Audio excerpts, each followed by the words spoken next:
Super star Mahesh Babu గారు అలాగే దశరథుడు రాజమౌళి గారు కాంబినేషన్గా వస్తున్న భారీ సినిమా వారణాసిపై చాలా అంచనాలు ఉన్నాయి. ఈ అంచనాలు కూడా రోజు రోజుకి చాలా పెరుగుతున్నాయి. ఎందుకంటే రీసెంట్ గా ప్యారిస్ లో లే గ్రాండ్ డ్రాక్స్ థియేటర్ లో భారీగా అయితే టీజర్ అయితే ప్రదర్శించబడింది. ఫస్ట్ ఇండియన్ సినిమా అక్కడైతే టీజర్ ని గ్రాండ్ గా రిలీజ్ చేసింది. అదే రికార్డ్ సొంతం చేసుకున్నది. అలాగే దాంతో మొత్తం ప్రపంచవ్యాప్తంగా వారణాసి మూవీ గురించి అయితే అందరికీ తెలిసింది. మంచి గుర్తింపు పొందింది వరల్డ్ వైడ్ గా.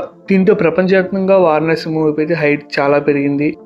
అయితే ఈ మూవీ గత 8 నెలలుగా కంటిన్యూగా షూటింగ్ అయితే జరుగుతున్నది. ఒక పక్క ఎడిటింగ్ కూడా జరుగుతున్నది. అలాగే రీసెంట్గా మహేష్ తండ్రి పాత్ర ప్రకాష్ రాజ్ అయితే పోషిస్తున్నారు. దానికి సంబంధించినటువంటి ఒక షెడ్యూల్ అయితే ముగిసింది. ఇప్పుడు నెక్స్ట్ షెడ్యూల్ మనకి హైదరాబాద్లోని ప్రారంభం కాగా కాశీనగరాన్ని తలపించే భారీ సెట్స్ మధ్యన యాక్షన్ సన్నివేశాలు షూట్ చేస్తున్నారు. ఇప్పటికే మహేష్ బాబు గారు ప్రకాష్ రాజ్ గారు కాంబినేషన్లో వచ్చిన సీన్స్ కూడా పూర్తి స్థాయిలో మేకర్స్ అయితే చిత్రీకరణ చేశారు. దానికి సంబంధించినటువంటి ఒక చిన్న షెడ్యూల్ కూడా ఉన్నది. నెక్స్ట్ షూట్ చేస్తారు. ప్రస్తుతం ఈ హై వోల్టేజ్ యాక్షన్ పై ఫోకస్ పెట్టారంట మేకర్స్. అయితే రీసెంట్ గా ఇంకా అప్డేట్ కూడా వచ్చింది. చాలా మంది తెలిసే ఉంటుంది. ఈ సినిమా 2027 ఏప్రిల్ 9 తారీఖున గ్రాండ్ గా రిలీజ్ కాబోతుంది. 2027 ఏప్రిల్ 9 తారీఖున మనకి శ్రీరామనవమి సందర్భంగా ఈ సినిమాని థియేటర్లో రిలీజ్ చేయాలని కోరుకుంటున్నారంట.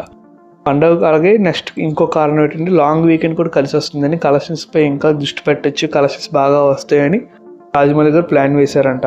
కాబట్టి అనుకున్నట్లుగానే 2027 ఏప్రిల్ 9 తారీఖున రిలీజ్ అయితే మాత్రం ఈ సినిమా మరిన్ని రికార్డులు బద్దలు కొడుతుంది. అంటే అప్పుడైనా కాదు, ఈ సినిమా ఎప్పుడు రిలీజ్ అయినా సరే మంచి వసూలు రాబడుతుంది. Thanks for watching this video.